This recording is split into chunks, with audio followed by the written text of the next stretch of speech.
Hey everybody, how you doing? Okay, so coming at you on Monday. I'm recording this on Sunday, very hot day. So anyway, look, I like the work we've done overall for this semester and everything. But you know, this isn't actually like out of the ordinary, but it does when things get to close to the end of the semester, I tend to see that people kind of sort of there's a little bit of a lack of discipline, a little bit, and I don't mean that as like a put down or anything like that. Just saying that we got to like keep our, as they say, eyes on the prize. Okay, especially now because it's the end of the semester, and this is when things count more, as I've described before. So, there were a number of assignments that were not submitted this weekend, or I should say Friday. Um, the Megalomania rewrite assignment. I'm wondering if like just apologize if I was not really effective in actually communicating how to do that and everything. But it was, on the one hand, I feel like based on what I saw from the work and everything, I thought I was maybe effective. In other cases, I wasn't. But that's why you get a chance to rewrite. Um, I think I wonder if maybe that the fact that maybe I did have maybe there were some issues with Bill Borden this time that were um maybe out of the ordinary for him. I know he works with me. I know he's been busy. I've been busy, but um, but just because maybe Bill Borden didn't get back to you, or maybe you didn't completely understand the assignment, doesn't mean you should fail to submit it. Okay, I mean that's actually extremely important, and it's kind of weird to give a day 1 day dead extension on on a deadline for on a weekend, but there were six people who actually, I said five on the email. There's actually six people who didn't submit the Megalomania assignment on time. So that was obviously an unusual amount. So for those six people, I kind of what they call grandfathered. I gave them an extra day. Um, Everybody else gets the same amount of time to do the rewrite, so hopefully there should no problems there. But I was just looking for somebody to submit something because if you don't, I just want to be clear about this. If you don't submit something on the first draft within within 24 hours after the deadline, if you follow what's there, there's a deadline, there's a 24-hour grace period where you get a grade lower. Anything submitted after that 24-hour extension, what do you want to call it, grace period, is an F. Okay. That's kind of the one of the basic things about journalism is that you have to submit things by deadline. Okay.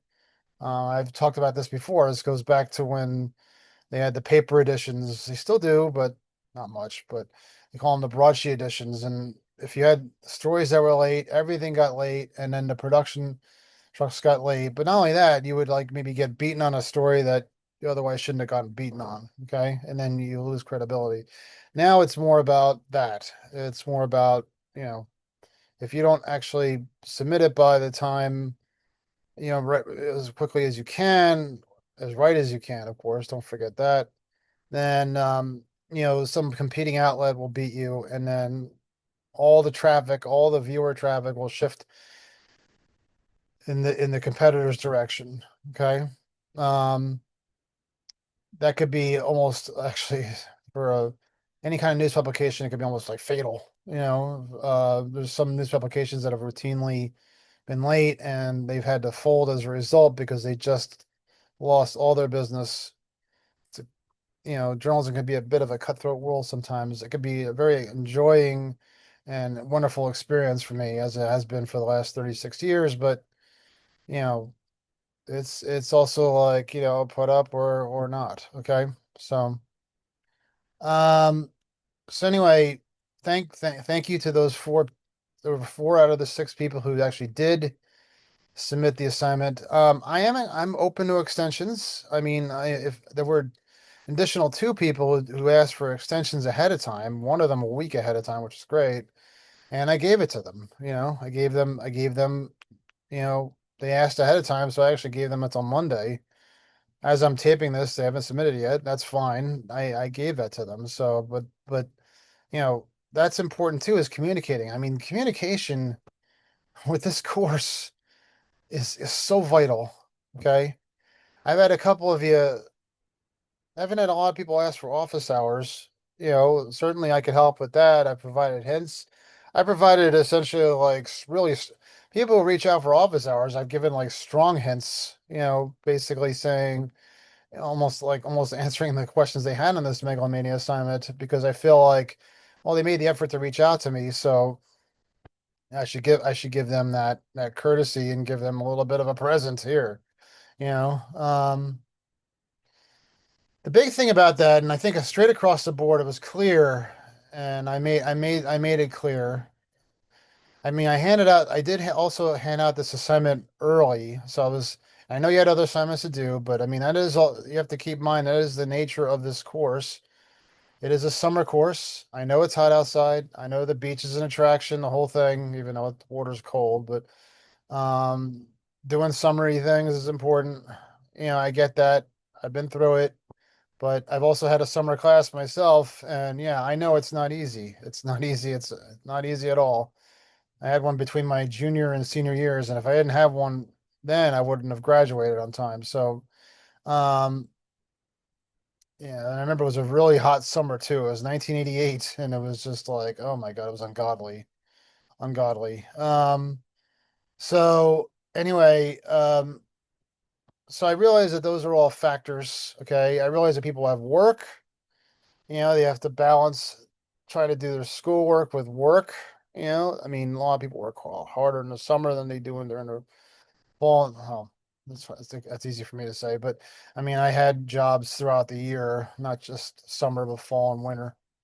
So anyway, I know that's an issue, but I think the main thing is just to really kind of communicate with me. If you have any kind of issues come up or anything like that, especially with this small limited amount of time, you just really need to communicate with me.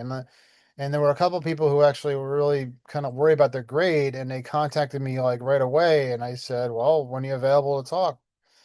And I think in both cases, well, one of the cases that was actually like we just scheduled for a few days later. Another case, we actually talked right then and there, and we did a Zoom call, and I thought everything went well. So, um, I've also dropped hints also on this assignment, this Megalomania assignment. So it's really important for you. I know these videos have been long, but I mean I have a lot to talk about in a short amount of time with multiple things going on. There's still multiple things going on, and I'm hoping not to make this video too long, but I really have to kind of pay attention to what's being said. I've actually dropped total hints on this Megalomania assignment, like what the story should be about. I've given that answer. Actually, I've also talked about like what should follow the lead of the story. Um, and I've given away that big hint. This is a story that's just not about somebody leaving a company, okay? This is a story about somebody who's behaved in a very egregious way, and maybe some of the behavior he hasn't done directly himself, but he's allowed it to happen. That really needs to be high in the story. And these are actually like more than hints. I'm actually essentially giving you the answers. I'm really trying to like get you guys to be like, I understand that probably most of you or whatever, I'm not going to go into this field. That's fine. But I'm really trying, but this is the nature of the business. The nature of the business is to report, to dig things up. It's the old cliches that you speak about journalism. You dig, you dig, you dig. Well, it's true. That's what you do. You dig until you actually find the unique stuff that you need. Okay. Um, and I've talked to people about this, but I mean, I don't know how you can write this story without mentioning that this guy allowed dogfighting at his party. Okay. So I'm just gonna say that right off the bat. Okay. Um, there were other things that should be mentioned too, obviously, but I mean, dogfighting. I mean, I don't think probably if I pulled the class, I'm guessing that you're all good people. I'm sorry. I don't think dogfighting is a good thing at all. Actually, I have two dogs sitting on my bed right now. So I'm an animal lover, okay? They're very hot. You know why we're in here right now? We're in here because It's like 90 degrees in the shade right now, and I got a Boston Terrier that we're watching. He's my son's dog. We're watching him, and he doesn't have very big nostrils, so he can't breathe very well in the hot weather. So I'm with him in the air conditioning right now. Okay, so this is so it's not a personal thing to me necessarily, but it's something that everybody should know if they're really like a common sense person that somebody behaving this way, spending however much money on a party and then like allowing that to happen, that's terrible. That's awful behavior. That could land him in jail. Um, of course, we want to know what's going to happen to Bronson, and there aren't a lot of details on that right now, but just because maybe the company isn't going to like rat on him doesn't mean that somebody else will. So so you have to report that too. And then you get to the stuff about the theme park and all that other stuff that's in the press release. So, what I want to do is so yeah, that's my kind of speech about everything. I mean, we have a limited amount of time. We got to do what we got to do. It's the nature of the course. I'm sorry it's this way. If we had, I'm not saying you should have taken a fall or spring course, but at all. I'm just saying because a lot of people have to take summer courses. That's the way it is. I had to. But but it is the nature of the beast here is that we do have to move at a quicker pace. And that means like keeping up with everything. And I mean, trying to find an hour out of your day to watch these videos and take notes. Okay. I mean, we actually have three things that really do right now. We have this Megalomania rewrite, which is going to be due a week from, and let me call that up actually right now. Okay. Yeah, this is actually again, the teacher view. Okay. So let me just actually, let me go to the student view. Okay. All right, show by type. So what we have to do is now we have the rewrite for the Megalomania release, okay? And unfortunately, like right now, I'm still willing to hear, if somebody could provide an excuse for why they didn't submit their original draft on time, okay? I mean, if you got a legitimate excuse, let me know, okay? But I really should find out about that beforehand, all right? So anyway, the rewrite is due. So I'm not closing the door. I mean, I know I have given a couple people Fs for not submitting the assignment on time, but I'm not totally shutting the door on that. Okay, so let's just I don't like giving Fs. Okay, so let's if you're listening, if you're watching this, please let me know if you're got some sort of issue that's coming up. And some of you have been good, really good in doing that, and I've given breaks. Okay, so. Um, the feature assignment, which is what I really like to concentrate more on because that's actually due on Friday. Okay, so that's like coming up. I think one of the things that came up was and actually let me call this up right here. I think some people were confusing the idea of, you know, trying to write in a colorful manner, trying to write, or I should say, trying to write something that's enticing and engaging, that sort of thing with reporting. Okay, like it's almost like a way of like a kind of masking the lack of reporting, is to write in this kind of colorful way.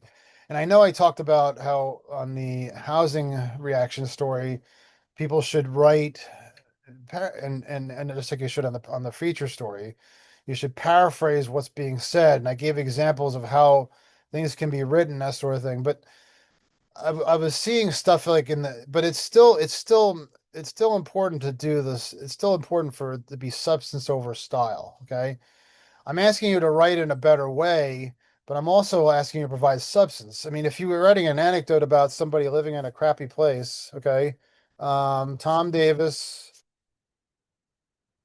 looked around his room. All he saw was haze and sweat or something like that. Living in a hot quarters, right? He said. Okay, so that's like some dramatic writing that right there, right? But there's still like some substance in there, okay? Um, the temperature inside his dorm was 90 degrees. Okay, so, okay, so that is like, it's halting, it's dramatic, that sort of thing, but but at the same time, there's substance in here, okay? Okay, there's haze, there's sweat, you identify things that are actually like impacting the person directly, you know? What I saw was stuff, I saw this kind of stuff in the megalomania stuff, in a shocking turn of events. Okay, well, that's the difference between show and telling. This is telling. What I showed you before with the 90 with the sweat and 90 degrees, that's telling. I mean, that's showing. I'm sorry. This is telling. Sorry. This is telling. This is basically telling me how to think. Okay. The reader wants to see things. Okay. I mean, they've done polls on this, they've done surveys on this sort of thing. The reader wants to see things. This is one of the things that's actually impacted the credibility of the media, is that too many people feel like they're being told how to think. They feel like there's too much advocacy in journalism and that sort of thing. But what they really want is actually like to kind of be described things objectively. Okay.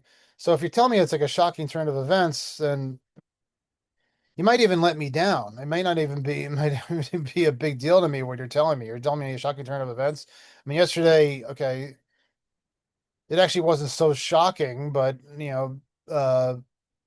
Saturday, Donald Trump bombed Iran. Okay. So Um, you could argue that's shocking, not surprising, but you don't really need to say that. You need to leave that up to the reader, because Donald Trump is Donald Trump. Again, not taking sides here, but he has done things that have actually, to this point, that has gone beyond shocking. Okay, so I mean, he's our first president who has actually who has actually been convicted on a felony charge. That's not in dispute. Okay. Um, but these sorts of terms like shocking, that sort of thing. I mean, you could argue that him bombing Iran is shocking and terrible and all this sorts of stuff. But on the other hand, given Donald Trump's past behavior, is it shocking? So that's what I'm saying.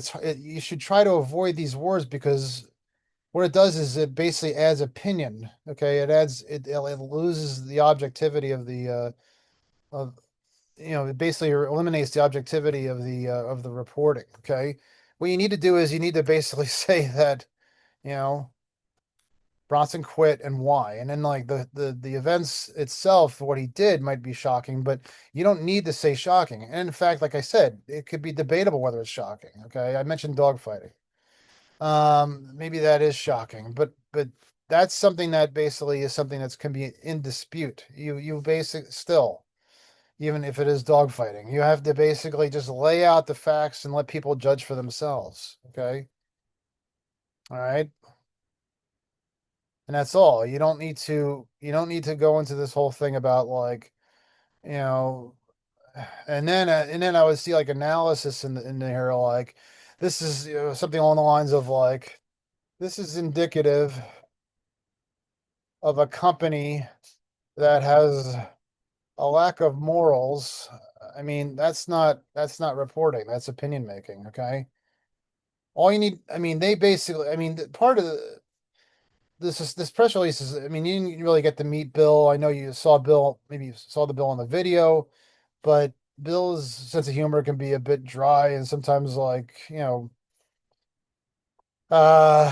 little bit wacky. Okay. So, but him writing about things like, some of the disgusting things they were doing as a company, that sort of thing, fine, but just report it. You don't have to say they're disgusting. Okay. Just basically say like what they do, and what they've allowed and that sort of thing. You don't need to judge, okay? You're not an opinion maker here. We're not doing opinion writing in this class, okay? Um, so anyway, I want to show you this video, okay? And then what I'll do is I'll address, why I'm showing this video after it, okay? I'll show most of the video. It's about a company head by the name of Tennis Kozlowski, who was It ran into trouble, I guess, in the late 2000s in the wake of or right around the time of the Great Recession.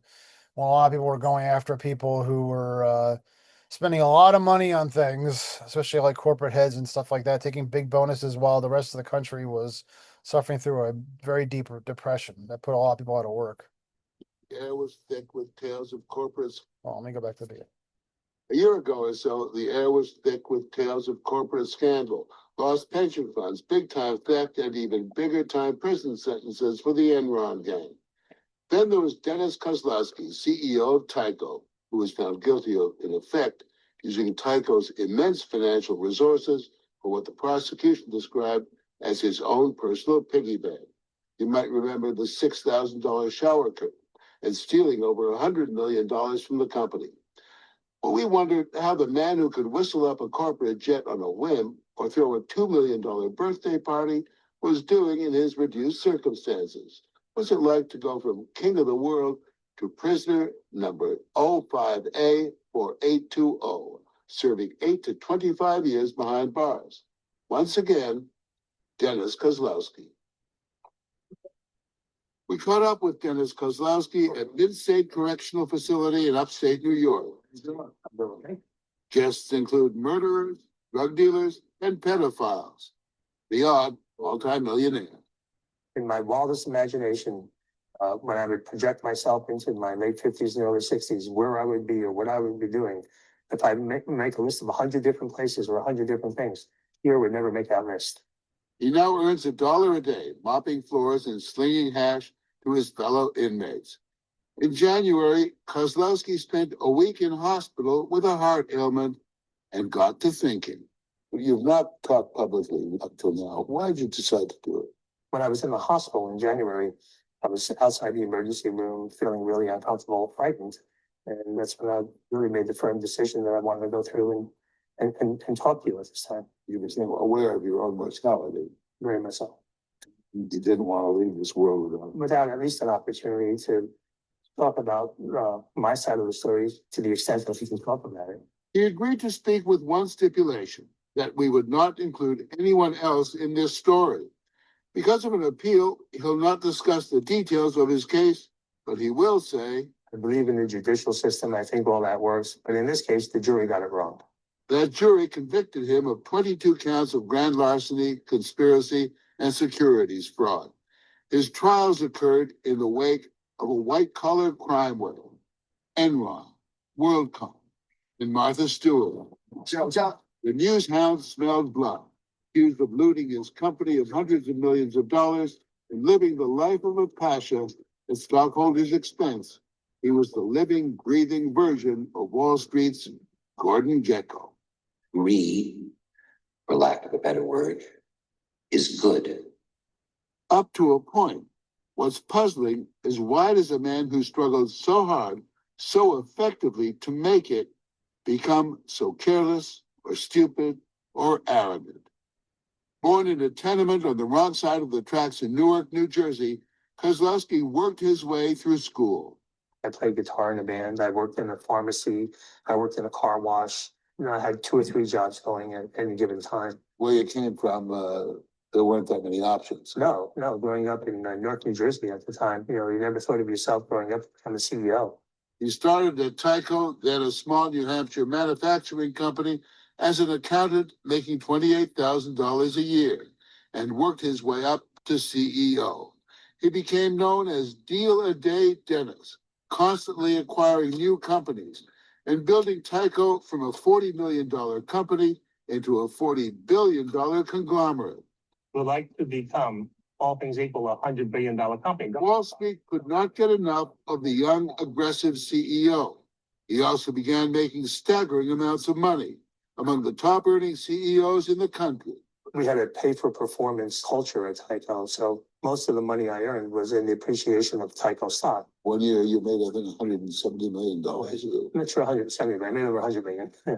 Well, More money than $10 million here, $10 million there, who cares? But what's it like to earn that kind of money? It's a way of keeping score, I guess. Keeping score meant keeping up with the masters of the universe.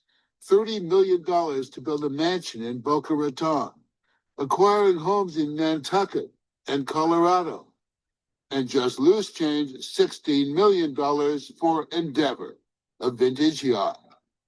Wealth meant one thing, social acceptance another. He and his second wife, Karen Mayo, spent millions on painting. He joined the board of the Whitney Museum. For a pied-à-terre in New York, he had Tycho buy a $19 million apartment and decorated it with $11 million worth of stuff.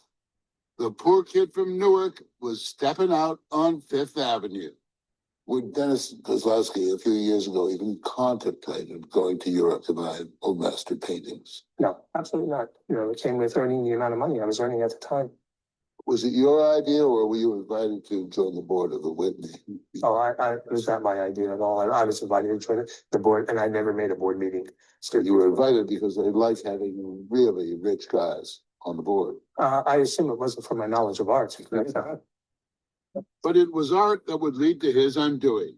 The Manhattan District Attorney's Office was investigating galleries that were helping customers avoid sales taxes. Kozlowski had purchased $13 million worth of paintings, including a Renoir and Monet, for the Tycho apartment. The prosecutor said he had some of them shipped to Tycho's offices in New Hampshire, a state without sales tax. They were then trucked back to New York. In 2002, the Manhattan District Attorney's Office indicted Kozlowski for evading over $1 million in sales tax, and he resigned as CEO. But that was only the beginning. The Tycho board investigated its CEO's behavior and made public a report that was devastating. Kozlowski's excesses were revealed in excruciating detail. Decorations for the New York apartment became classic tabloid headlines, mocking the CEO's taste and his greed. The $50,000 doggy umbrella stand, and the ultimate symbol of his downfall, that $6,000 shower curtain. The coverage was really punishing. That was horrible. As overblown as the coverage may have been, you signed off on those. I signed off on a decorator to decorate, the Tycho apartment. And beyond that, that was my involvement. The first time I heard about that shower curtain, the first time was after I was out of the company and I read about it in a newspaper and I was calling around asking, where's the shower curtain? But to this day, I wouldn't know it if it fell on me, so. Then there was the 40th birthday party for Kozlowski's wife, Karen, in Sardinia. It was togas galore, a 4-day festival of flesh. Jimmy Buffett was flown in for the music, and guests were treated to a special cake, an anatomically correct woman with exploding breasts. The cost was over $2 million. Since Kozlowski claimed it was in part a work retreat, Tycho footed half the bill. Was it embarrassing for you, though, when they played that tape? It was kind of Roman orgy going. It was over the top. I was taken aback by it, but I smiled and worked my way through it. Wanted the night to end as fast as I could. Donald Trump called your behavior tacky. Tacky. Tacky from Donald Trump? From Donald Trump. Oh, well, he would know. Those excesses may have been tacky, but tacky doesn't send you to jail. Far more serious was the allegation that Kozlowski. Okay, so in case you're wondering, that was the man whom the Marv Bronson story was based on. Okay, now there's a couple of big differences. Obviously, his name, the company's name, that sort of thing. Bronson didn't go to jail. Yet. Yet. But there were a lot of stuff that actually came out about this guy Kozlowski before he went to jail. So sometimes that can be a delayed process. So the other thing was that and you know what, I always get a little bit light. I lighten up a little bit when people confused. I've had people write that he spent $3 million in company money. He actually did not spend company money. He billed the company. There's a difference there, but I don't really like come down people too hard on that part of it because I know it can be a little confusing. He tried to bill the company the expenses for his wife's birthday party. And that wife's birthday party, by the way, yes, the thing about the anatomical exploding, you know what? That actually was something that Kozlowski did, and we originally had in the voucher of Bronson as well. But anyway, some of the other stuff like the E.L. Kozlowski did have the statue that Pete Vodka. Okay. So this is the man it was based on. Now, ask yourselves, okay? So you got a guy who left the company who there was a shakeup as a result, but that happens, okay? In fact, we have a section of our magazine um, that where I work at Best Review, where we talk about executive changes, and but they're here. They're like in this section of the magazine where it's interesting. The magazine, the middle section is usually what people read the most, not the beginning. It's kind of a back-assed logic, but whatever. But anyway, what they do is they put these briefs of people leaving companies. Liberty Mutual appoints successor as retiring chairman, wraps up 4-year career. So as far as we know, this guy, Timothy Sweeney, I guess it is on the up and up, no problem. Of course, who knows? But as far as we know. So those sorts of stories, when somebody leave a company, get kind of stuck in the middle of the nowhere section of a newspaper, a news site, or a magazine, or something like that, where people maybe not know wouldn't normally read it. But then, if Timothy Sweeney, no offense to him, I hope nobody knows him, did the stuff that Dennis Kozlowski did, it would move from the little red section of best review to 60 Minutes. That's the big difference. Okay. The amount of money he spent, what he spent money on, that sort of thing, became basically, as they said, essentially the symbolic of the greed and the things that actually like people just loathe and hate. And as I've said, I mean, when people go to when the restructuring is not the lead of the story. I've said that a few times, okay, and I still see it appeared. But anyway, that's something that's important to the story, but it should be lower in the story. And again, the idea there is that when you walk, let's say Disney goes through the same thing, or Tyco, or something like that, people might kind of associate Disney, say they go through the same thing. They might associate Disney or Tyco with this kind of egregious behavior. So it might be a little bit embarrassing to go into maybe a Disney or Tyco store if that sort of thing happened and like buy something there and then carry around a bag in the mall that says Disney or Tyco on it. Okay. Because people might associate it with that. I mean, the Exxon Valdez, you might have heard that story in your history books, 1989. The Exxon Valdez ran into the side of Alaska, spilled all this oil all over the place, dropped, killed lots of wildlife, unfortunately. There were people who actually, Exxon took a big hit. I mean, they're fine now, but they took a big hit. I mean, the same thing happened with BP when they spilled oil all over the Gulf Coast. It took a big hit, and a lot of people actually stopped. They would, even if they were low on gas, they would not stop at Exxon or BP to get gas.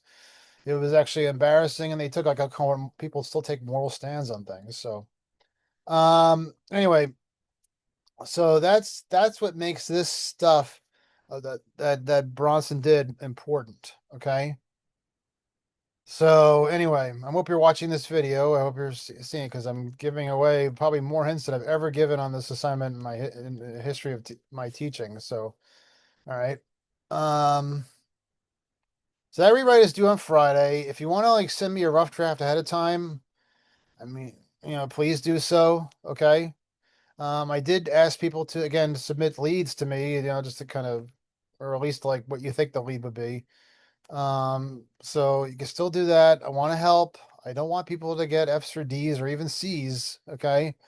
I want to help. Okay. This is not what I'm in the business for, is to give people low grades. I have no quotas or anything like that. Okay. Um, all right. So yes, we've moved to be on this assignment, although there were a couple people who still didn't submit the rewrite to this assignment, so I'm not sure. This is the rewrite of the housing reaction story. So this is due Friday. Okay, so what else is due? Let's go back to the assignment list. Okay, so a couple of these have come in already. I have to admit, I was kind of hoping I gave everybody a week, but whatever, it's fine. I'm not trying to guilt people. But I do want to get people, I was hoping that maybe like I've had 2 people submit this so far. This is the major assignment proposal. Okay. Like I said, I'm kind of looking for, actually, so far I've had 2, and one I actually rejected because it was something I felt I'm actually like, I reject things not based on how hard they are, or I reject things basically on how hard they are, more than anything. Because of the limited amount of time we have, I don't want people to be like stuck in a bind and left to try to do something that they can't really do in a week and a half for a little more than that, you know? Um, I actually did put up the actual assignment for the major assignment, okay? The assignment entry, I'm sorry. So that is up now. That's separate from the proposal, okay? So it has it all in here too. For this assignment, you will write your approved topic for a major assignment. The idea here is that reporters have to be self-managers.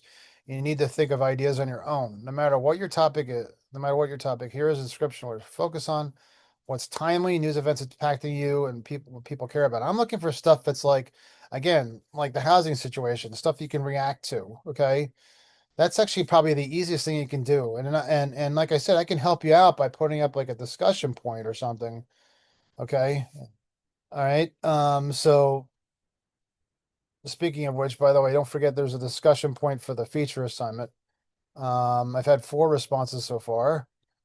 But we'll be beginning the feature story. Thank you, Natalie. Thank you, Nicole. Thank you, Shreya. Okay. Basically asking people to provide like some sort of anecdotes and how the weather right now is affecting them. Okay.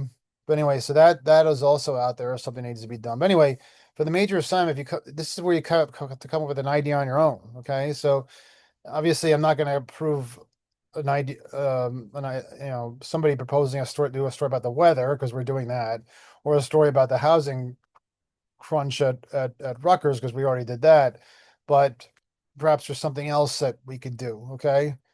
Think about it's like some of the basics you have to deal with, like at Rutgers or something like that. And yeah, maybe I'll give away some answers here. Like maybe there's something about food. Okay. Maybe there's something about the classes that are there and like where they're positioned. Maybe there's something about, the well, maybe not the housing, but the maintenance of the buildings that affects people. Maybe it's, entertainment options that are around campus. Maybe it's not something to do with Rutgers. Maybe you could write something about, maybe you live in Milburn or something like that. Maybe you live in like Livingston or maybe some rich towns. Maybe you live in my town, Metuchen or something like that, and you're tired of the traffic in New Jersey and you want to get reaction to, the growth in like some towns or something like that. And like there's been a lot of growth in Metuchen, and there's been also a lot more traffic, so maybe you want to get reaction to that. Okay, just kind of throwing things out here, what they call spitballing. Okay.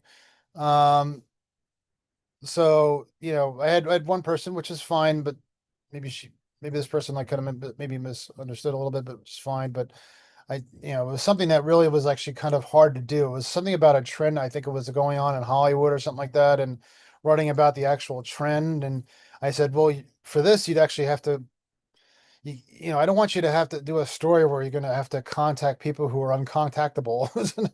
Is that a word? Or not, or you can't really contact them. I want you to be able to do a story that actually you can do in a week and a half. Okay. Um, that's why I said like with the housing reaction story, I mean, I wouldn't expect you to kind of like go out and try to interview administrators, especially during the summer, when they're not really available, that sort of thing. If I were to, another thing, I mean, a lot of people have written about the buses and that stuff like that. I mean, I would want you to get a reaction to the bus system at Rutgers from students, the ones who ride the buses. I wouldn't ask you to go out. Maybe I would if like you were working for a newspaper, I'd ask you to do more of that, but I wouldn't ask you to try to interview bus drivers because bus drivers don't talk to the media and they don't talk to students. So we've actually tried. So I'm not asking you to go to that length to do something. You don't have to like necessarily impress me or wow me with like some major assignment that maybe is like, and then don't forget, this is also not supposed to be like an analysis. We're not writing analysis pieces. We're not analyzing or opinion making here. we're being flies in the wall and writing about things objectively. Okay. We're writing things about like things that are going on, maybe, and usually like the things that are going on, people react to. That's probably the best story to do. Okay.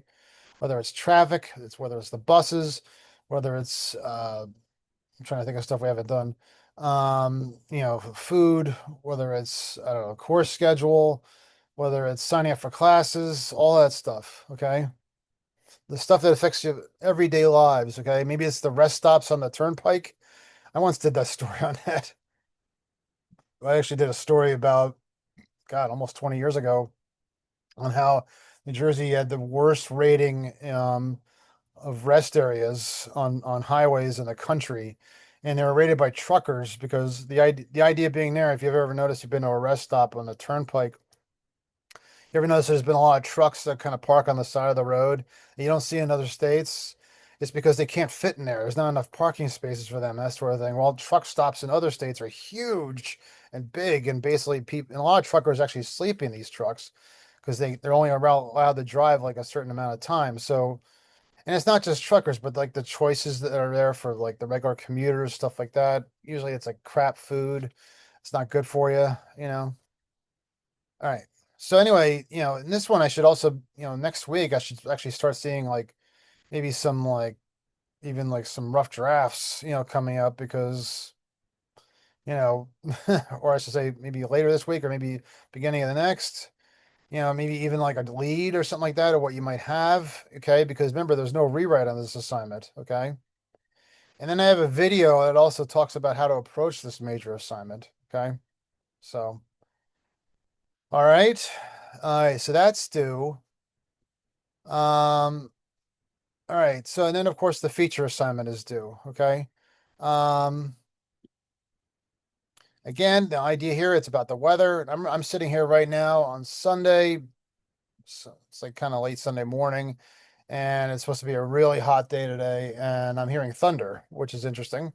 And I showed you my dogs that were sitting on the bed before. They were extremely hot. So, weather's been still, even with now that the weather's actually getting consistently hot, it's still been a bit unpredictable. Just a week ago, I ran a 5K. I might have said this already, and it was actually a little bit cold.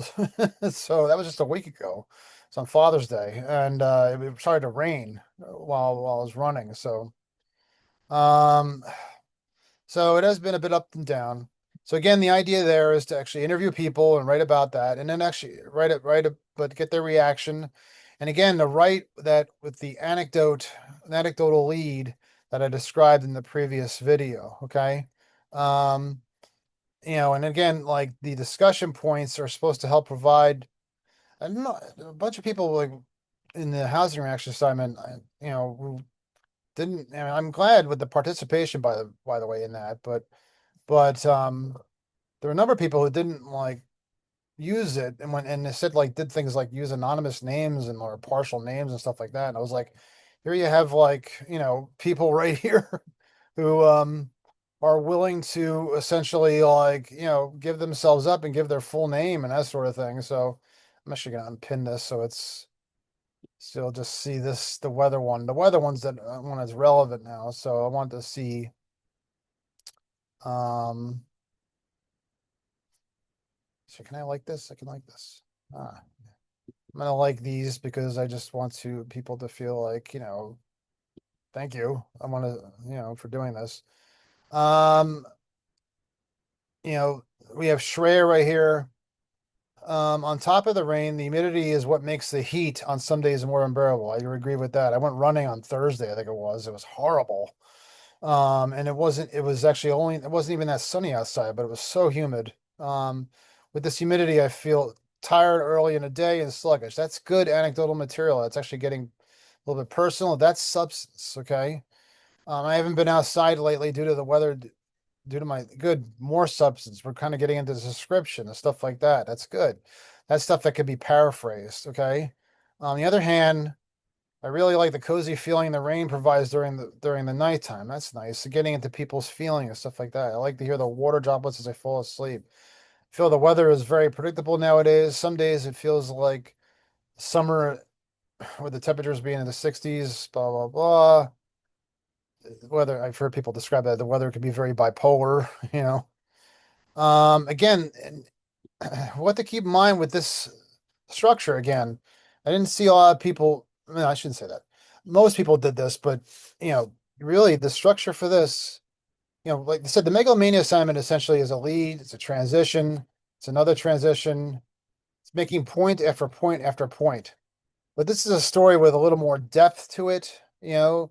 When I say depth, I mean like actual like kind of real life experiences, like relatable experiences. So in between the transitions, you have an anecdote. And keep in mind the transitions. The transitions are really important tools and functions for people to use so they can like when the reporter can guide the reader along from step by step to break down the lead, and then the reader can use that to guide themselves along. Okay, so you have a lead about the weather saying like many don't like the weather. Actually, I'm sorry, the lead is actually anecdotal. Whoops, I'm sorry. So Shreya put her full name here. I'm sorry, I've read the sorry, Shreya. Shreya said she likes to hear raindrops in the summer, but she doesn't like anything else. I don't know that she really feels that way about it. You basically start with like and you go one person at a time, okay? In describing their personal experiences, you provide the depth, okay? Um, um, with rain comes wet weather and humidity. I think she said that, I'm not sure. And Shreya, it's actually the last name. I'm sorry, the last name on second reference. Last name um said she finds it hard to sleep. Okay, that's the second paragraph. Okay, all right. Maybe then you go into like maybe like a quote or a nut graph. Actually, let me just get Shreya's full name here so I don't look a little reddish. I'm sorry, Shreya. Okay, so it's reddish. Shreya reddish. Okay. And then reddish. Remember the last name on second reference. And then a nut graph, it basically answers, or you could go into a quote. It's unbearable. Again, the idea is to kind of build suspense and kind of guide you along, you know, like what's going to happen next, Does our house fall down? I don't know. Anyway, reddish is among a number of, I mean, now we're not necessarily at Rutgers, but okay, maybe New Jersey residents will say like, who find the heat unbearable, but also bipolar. In other words, inconsistent. And maybe it's a good thing to maybe add a little bit, like kind of like add a little bit more of an angle to it, saying like, and she's finding a way to cope. Okay. And then you break down like different reasons why she feels, or not, I mean, sorry, not the way she feels, but why a number of, we go into a number of residents feel that way. Some say students or residents say, the heat saps their energy. I know it does for me. You break down like the whole idea of if it being unbearable and bipolar and why it's hard to cope. And you break down into different points. Maybe the first question you answer is, why does it feel that way? Because it saps the energy and blah, blah, blah. And then an anecdote from maybe another person. John Brown said he tries to, I could do it myself, tries to run in the heat. He never has enough energy to finish or something. Okay. All right. Let me go to the actual chapters in the book now that actually address this. Okay. I did show you, obviously the module is the one that actually has the says reading materials that are very good, and I showed you that in the previous video. But the book does have two chapters that address it. I don't feel like that these two chapters address it as well as they should, but the first one is it's chapters 8 and 12, and the first one 8 talks about alternative leads. So what it does is it tries to basically show that there's actually more creative ways to enter a story than just being a straight. Now, again, this is the type of story that actually is not, if I look at the New York Times right here, it's not the most common story in the world. It's actually something that, here we go. It's about, here we have Iran and nuclear strikes. That's the big story of the day, of course. But if you usually you might find feature stories that are way down or something. I don't think this might be a feature story, but let me just see. Nope, that's actually just a straight news story about how hot it's gonna get. um, but they usually like they're down a little bit low. Okay. Okay. Vera Libid's legacy lives on in a troubled scientific landscape. In January, the society hosted a blah blah blah, and what it does is it provides like all 6 panelists holding a leadership role were women. So it's kind of it's kind of basically unclear where the story is heading. It's basically like supposed to provide some sort of surprise. The message, intentional or not, was clear. The legacy of the astronomer Vera Rubin for what this observatory has made was not just the work of the scientists understanding, it was also the way Dr. Rubin charted a path for women. Okay, so basically what it does, it gives you something initially vague. It hosted a panel, discuss how the observatory would transform scientific studies. Nothing about women, nothing about anything specific that the observatory does. But then suddenly comes the next, it almost kind of lays the hammer on you. You're supposed to surprise you a little bit because we're thinking science. Is this going to be heading in the direction of science? Is it going to be heading in the direction of the finances of the observatory? But no, it says all 6 panelists, each holding a leadership role related to observatory, were women. And that is actually kind of a rare thing, unfortunately. So that's essentially as an anecdotal lead that kind of brings you in slowly and maybe kind of adds a little bit of an element of suspense or surprise what be happening. These stories are usually like kind of like I said, kind of buried a little bit low in the in the news or in the news. Okay. Um, there's also like a lot of times, and like I said, a lot of these stories are actually done as like follow-ups or what they call sidebars to the main story. So what it says here, it talks about how there's like this particular council meeting where the city was facing a $6.7 million deficit. And you could start off with a straight lead and it would be fine. It would say city officials Wednesday night debated the possibility of a tax increase to erase the city's $6.7 million deficit. But sometimes actually, you know, you want to like give the reader a little bit more to read. Okay. So what you do is you might do a follow-up that kind of maybe examines a certain aspect about it, a certain point about it. And what you might want to do is you might want to give it more of an anecdotal and featurey and suspensefully. It's something you might do like maybe the next day. It's the stuff you do with maybe a timeless story. Like we want to break the news of the story on the initial when you initially get it. So you come out with this straight lead, like you would with the Megalomania assignment. Maybe a day later or something like that, you would do something a little bit more creative or a little slower, suspenseful. City officials are going to need a pretty big rabbit's foot to keep the city's budget on black. So this one doesn't really. It's kind of clever. It's kind of supposed to be a little punny. And then, Mayor DeToli's told the council budget, it'll take a lot of luck to keep the city out of the financial hole. Okay. And then, so it's like all about this thing about luck, and we're all like, what's going to happen? Is the city going to explode? Is something going to, what's going on here? And then suddenly it comes up with the whammy, and that is that basically they're facing a $6.7 million deficit. So again, a suspenseful, suspense building way of entering the story. Okay.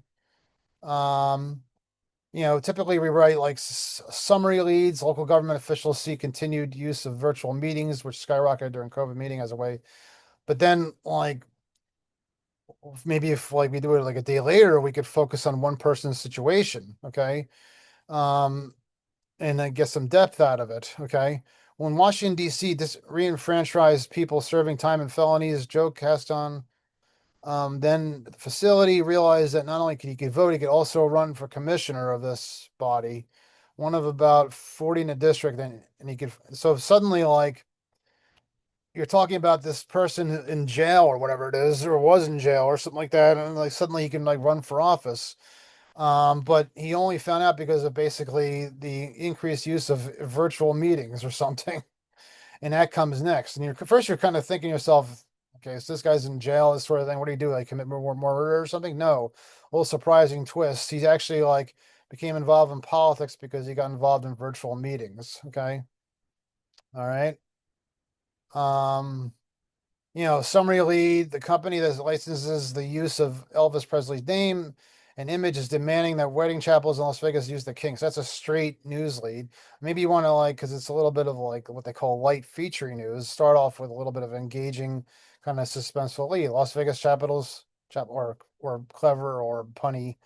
Las Vegas chapels that of love that use Elvis Presley likeness could find themselves becoming heartbreak hotels. It's a little bit of a cliffhanger there. What's going to happen next? Is Elvis still alive? I don't know. These are also called buried or delayed leads. As I mentioned before, basically there's a nut graph that comes in later on, after basically talking about building up the suspense and then coming in like we're talking about the weather, building up suspense and then coming up to the nut graph. Okay. So feature stories. There is actually a chapter on that, and this is the last thing I'm asking you guys to read. People love stories. The stories are everywhere in movies, books, newspapers, radio, TV, and online.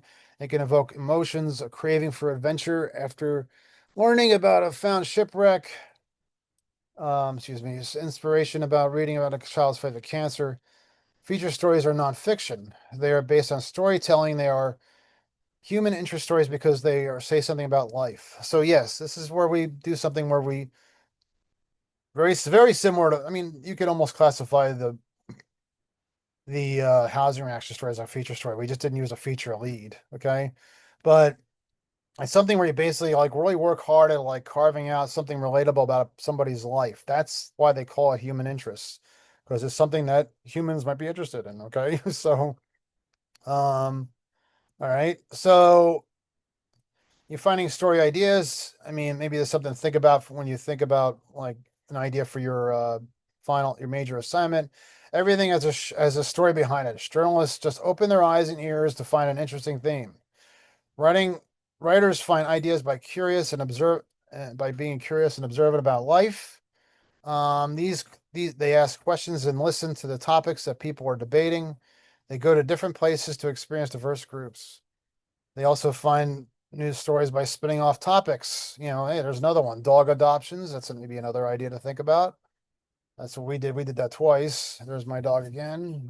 Got him out of the, here he is. Hi, Bridger, say hi. We got him from a rescue. He's a rescue. Um, keeping pets out of the heat. That's another thing. I know it's a little weather related. You know, this book is probably a little bit outdated. They're talking about stuff like COVID and stuff like that, but I know actually I had COVID like what about a month ago or so, so I shouldn't talk. But oh wait, I think we're gonna hear like thunder in a minute. I just saw a lightning bolt. That's interesting. Um, I talk about description and stuff like that. I mean, this is where you start to see. I showed you. There it is. Hear that? Is that interesting? There's your weather, people. How about that? This reminds me of the time when we had an earthquake in New Brunswick, like what, about a year ago or something like that. And I was actually like teaching during it, and suddenly everything started to rumble, and I had to cancel class. But anyway, it's not that bad. Anyway, so seeing, listening, smelling, touching, tasting. I mean, Shreya talked about like the feeling it was like to be in an apartment that's like very hot.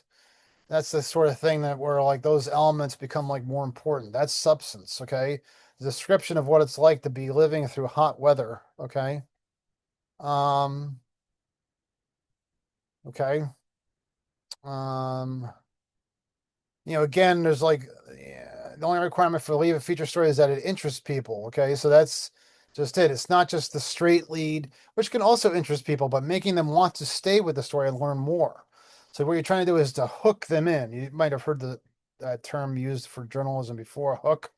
Having a good hook that hooks them into the story. Not if, but when. Someday soon, a forgotten old lighthouse. That's the lead right there. That's it. Okay. I mean, I should say that's not the lead. It's the first sentence of the lead. Somebody soon, a forgotten lighthouse. Someday soon, a forgotten lighthouse will crumble in Lake Michigan. Along with it, the hopes of a man who spent a lifetime trying to save it. Okay. The body of the feature story, I mean, like they talk about it here, but basically it's like really not a lot different than, you know, than really like what we've been doing already. It's just that, like I said, things like the way the person's trying to maybe exist through the heat, the description of that, the sweat they're feeling on their body, that sort of thing. I don't know, the headaches it might cause or whatever, and lack of sleep, that becomes much more important, that sort of description, okay? If we had to do the personalities, if we had to do the profile story all over again, the one we did at the beginning of the semester, we would probably write the story in that kind of format. Usually, like feature stories are, sorry, profile stories that are about a single person are just about that, where you're basically kind of entering a story slowly, that sort of thing. But I wanted you guys just to get the the basics of an actual news story down. That was only a few weeks ago, um, but so that's why I went for like essentially the straight news story there. But you would probably put maybe an anecdote now. If we were to do that now, I probably would put an anecdotal lead in that story and pull out some personal anecdote about that person's life and put it at the top of a story and get a description, that sort of thing, and what makes them unique and interesting. Okay. All right. So I worked really hard to make this like a shorter video than usual. So let's try to get all these assignments in. Okay. Um, like I said, if you have any kind of issue with like submitting an assignment on time, please let me know. All right. And thanks very much. I'll talk to you.